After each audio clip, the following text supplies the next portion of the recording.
Hello students, कैसे हैं आप सब लोग। आई होप आप लोग अच्छे होंगे, अच्छे से पढ़ाई कर रहे होंगे। अब आपके ऊपर ये प्रेशर होगा कि यार जो टाइम बचा है बहुत कम टाइम है, एसएसटी भी करना है और किसी का संस्कृत होगा, किसी का आईटी का, मैथ्स का कितना रिवीजन कर लें। ये आपके अंदर जरूर आ रहा होगा कि मैथ्स में मिनिमम कितना कर लें। मिनिमम बहुत से बच्चों ने तो बहुत ज़्यादा नहीं पढ़ा है और बहुत से ने तो बहुत कुछ पढ़ लिया है। तो अब हम बात करते हैं कि करके कि हमें कितना मिनिमम कर लेना है। एक तो मैंने आपको पहले भी बताया कि आपको सबसे पहले तो एनसीईआरटी फुल रिवीजन कर लेना है। मतलब एनसीईआरटी मस्ट है, आपने देखा भी होगा, इंग्लिश का पेपर हो, साइंस का पेपर हो, इवन 12th क्लास की अगर मैं बात करूं तो 12th क्लास में भी वैसे ही हुआ है पैटर्न सेम तरीके से। तो आपको सबसे पहले तो एनसीईआरटी को ना बिल्कुल एग्जाम्पल एनसीईआरटी की मतलब एक्सरसाइज सब कुछ बहुत प्यार से करना है और आपको एक एक चीज करनी है एनसीईआरटी की। लेकिन अब सीधी सी बात है, हो सकता है आपने एनसीईआरटी कर भी ली हो, एनसीईआरटी पूरी किसी ने नहीं भी की होगी, किसी को लग रहा होगा इंपॉर्टेंट क्वेश्चन कर लें। तो सेकंड है, अगर आपके पास सफिशिएंट टाइम आपने यूज कर लिया है, अभी जो गैप था, ऐसा तो नहीं है आज ये वीडियो देख रहे हो आज से पढ़ना शुरू करोगे, पहले भी पढ़ रहे होगे, तो आपने अगर पूरा कर लिया तो बहुत अच्छी बात है। अगर नहीं कर पाया तो मैं बोलूंगा एनसीईआरटी के सिर्फ और सिर्फ इंपॉर्टेंट क्वेश्चंस कर लो। ठीक है, इंपॉर्टेंट क्वेश्चन से मेरा मतलब ये है कि आपको लगता है 4 क्वेश्चन सिमिलर हैं तो आप उनमें एक कर लो। तो मैंने ऑलरेडी एनसीईआरटी के इंपॉर्टेंट क्वेश्चंस की पीडीएफ दे रखी है, तो आप लोग उसको फॉलो करके वो क्वेश्चंस कर लो। ठीक है, और आराम से वो चीज अगर आप कर लेते हो तो आपको परफेक्ट एक रिवीजन हो जाएगा। अब कुछ बच्चे ऐसे भी होंगे जिनको डाउट होगा, सर एनसीईआरटी एग्जाम्पलर या पीवाईक्यूज के क्वेश्चंस हो जाते हैं। भाई फर्स्ट कैटेगरी वो है कि एनसीईआरटी कर ली, इंपॉर्टेंट कर लिया, दूसरी कैटेगरी। अब तीसरी ये भी तो हो सकती है, किसी को लगेगा पीवाईक्यूज या एनसीईआरटी एग्जाम्पलर कवर हो जाए। तो यार अगर आपने लगता है कि यार ऐसा कुछ मिल जाए आपको, तो मैंने कल एक सेशन लिया था, आपने देखा होगा 10 आवर्स का सेशन लिया था। उसमें मैंने एनसीईआरटी और पीवाईक्यूज के ज्यादा क्वेश्चंस तो नहीं, कुछ कुछ क्वेश्चंस लिए थे, एनसीईआरटी एग्जाम्पलर के कुछ कुछ क्वेश्चंस लिए थे। वो सेशन जो था वो बेसिक और स्टैंडर्ड दोनों के लिए था, क्योंकि उसमें बहुत हॉट क्वेश्चंस नहीं थे। मैं खुद से बोल रहा हूं कि ऐसा नहीं कि मैं आपको मतलब कर दूं, मतलब आप लोग देखो तो आप कहोगे सर इसमें तो हॉट क्वेश्चन नहीं। मैं पहले ही बोल रहा हूं, कल जो सेशन मैंने लिया था मैं आपको एक बार दिखा भी देता हूं। तो कल वाला जो सेशन था अगर आप देखोगे तो ये मैंने लिया था, देखो 10 आवर्स का, रिसेंट में मिल जाएगा इसी चैनल पे। तो यहाँ पे आप देखोगे कि मैंने 10 आवर्स का सेशन लिया, 46,000 ने देख भी लिया है। तो आप भी अगर ये काम कर सकते हो कि अगर आपको लगता है कि अगर आपके पास, देखो एक दो टाइप के बच्चे होते हैं, एक तो होता है आपने पीडीएफ के थ्रू कर लिया तो बेस्ट है, मैंने दे रखी है आप उससे कर लो। अगर आपको लगता है नहीं हम वीडियो की हेल्प से लेना है तो आप इस वीडियो की हेल्प ले लो, तो वहां पे सब कुछ पूरे चैप्टर्स कवर कर रखे हैं एक ही वीडियो में, सारे चैप्टर 2x की स्पीड से देख लो ना। अगर आपको लगता है कि यार 10 घंटे तो मेरे पास नहीं है तो आप 2x की स्पीड से देख लो, खुद से ट्राई करो। मैं तो कहूंगा पहले खुद से ट्राई करो, नहीं बने तो सॉल्यूशन देखो। और एक एवरेज फॉर्मेट के क्वेश्चंस हैं, उसमें हॉट क्वेश्चन नहीं है, एक आधा क्वेश्चन होगा किसी किसी चैप्टर में। ज्यादातर क्वेश्चन ऐसे हैं जो स्कूल मतलब जो बोर्ड एग्जाम में पूछ सकता है, क्योंकि बोर्ड एग्जाम हम देखो ये कह सकते हैं हार्ड आ सकता है, लेकिन पहले तो प्रायोरिटी हम ये भी रखें ना कि बेसिक क्वेश्चंस तो आएंगे ना उस पेपर में, बेसिक कॉन्सेप्ट। तो वो समझ लो वो सेशन आपके लिए पूरा कवर कर रहा है पूरे सारे कॉन्सेप्ट को, और एक एवरेज मॉडरेट फॉर्म की जो क्वेश्चंस वो सारे कवर कर रहा है। अब कहोगे सर हॉट क्वेश्चंस कब करेंगे, तो यार देखो ऐसा है, अभी हम लोग क्या करेंगे, जो पेपर का गैप होगा उसमें करेंगे, बाकी और भी बहुत सारे आपने सेशन देखे होंगे। तो अगर जिन बच्चों ने ज्यादा पढ़ाई नहीं करी तो वो सेशन फॉलो कर लो। अब इतना करने के बाद जब हमने पूरी अच्छी से एनसीईआरटी कर ली, बहुत से कल सेशन भी अटेंड किया था, अब आपको क्या करना है, भाई पढ़ तो लिया, कितना स्कोर कर रहे हो ये ज्यादा इंपॉर्टेंट भी तो है। तो आप लोग क्या करिए, कोई भी आपके पास सैंपल पेपर की बुक होगी, उठाओ सैंपल पेपर, टाइम सेट करो 2-2.5 घंटे में, 2.5 घंटे में टारगेट रखो। पेपर 3 घंटे का होता है, 2.5 घंटे में करना है।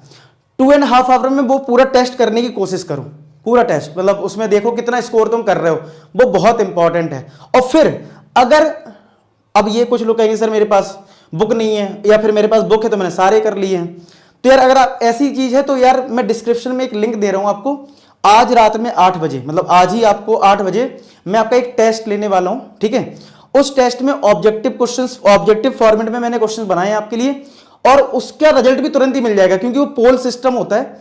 ठीक है, जो कि यूट्यूब में मतलब ऐसे पोल वाला मेंटी कोई होता है, लेकिन उसमें एग्जैक्ट पता नहीं चलता, सामने इंटरेक्शन इतनी अच्छी नहीं हो पाती है। तो उसमें क्या होगा, सामने हम लोग फेस टू फेस आप बोल भी सकते हो कमेंट में, तो मैं आप पढ़ लूंगा, बता दूंगा, कोई डाउट होगा वो भी देख लेंगे। तो उन क्वेश्चंस को हम डिस्कस भी करते चलेंगे, मतलब आपको मैं बोल दूंगा, आपकी रैंक भी पता लग जाएगी कि भाई आप कहां एग्जिस्ट कर रहे हो, आपको पता भी लग जाएगा मतलब क्लास के बाद कि कितने क्वेश्चंस तुमने सही किए थे। मान लो मैंने 20 क्वेश्चन का एक टेस्ट बनाया तो आपने 20 क्वेश्चन में कितने सही करे, तो ये आपको पता लग जाएगा, लिंक आपको डिस्क्रिप्शन में मिल जाएगी। ठीक है, तो ये आप देख लेना। अच्छा, हो सकता है कि कोई बच्चा ऐप को पहली बार डाउनलोड कर रहा हो, तो मैं आपको बता दूं उसमें हो सकता है आपसे कोई कोड मांगे क्लास को एंट्री करने के लिए, लेकिन वो फ्री क्लास है। तो आपको कोई उसमें मतलब सिंपल क्या करना है, आपको पता है मेरा नाम है आशीष और वहां पे आप कोड डाल देना आशीष A4S, ठीक है।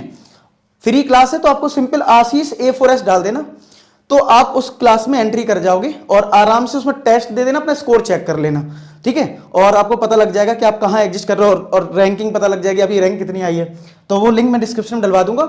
और फिर दूसरी चीज, लास्ट जो चीज है, लास्ट स्कोर। अब हो सकता है आपने मेरे साथ टेस्ट दिया, मैंने डिस्कस कर लिया, डिस्कस करने के बाद तो आपको समझ में आ गया, लेकिन आपको पहले लग रहा है सर आपने 20 क्वेश्चन दिए, मेरा तो यार सर 10 ही स्कोर हो रहा है, 50% ही आ रहा है।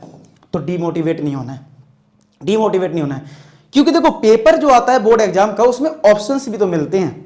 आपको पता होगा कोई जैसे ऑप्शन मिलता है, हर सेक्शन में ऑप्शन होते हैं। हो सकता है टफ वाला क्वेश्चन ना आप करो, आप सिंपल वाला कर लो।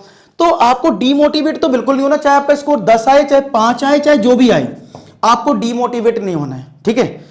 आपको 20 क्वेश्चंस में सिर्फ 5 ही क्वेश्चंस आए, डीमोटिवेट नहीं होना है, कोई दिक्कत नहीं है। आपको अपना इंप्रूवमेंट करना है, अभी टाइम है, पेपर के गैप में दिन रात एक कर देंगे, 12-12 घंटे 10-10 घंटे पढ़ाई करते रहेंगे यार।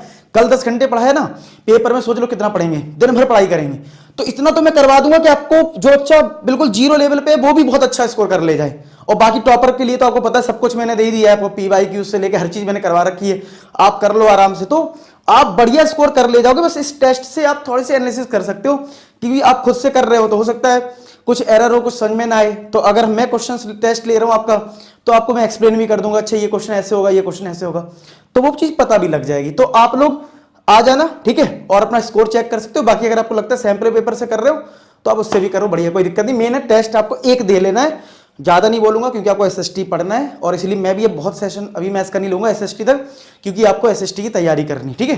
तब तक हाँ शॉर्ट ट्रिक्स वगैरह आती रहेंगी, लेकिन और वीडियोस लॉन्ग 10-10 घंटे के अभी नहीं आएंगे, SST के बाद ही होगा। उसकी प्लानिंग भी मैं डिस्कस कर लूंगा, जैसे SST का पेपर हमारा हो जाएगा उसके बाद मैं एक वीडियो बना दूंगा कि हम गैप में हम क्या क्या करने वाले हैं, ठीक है।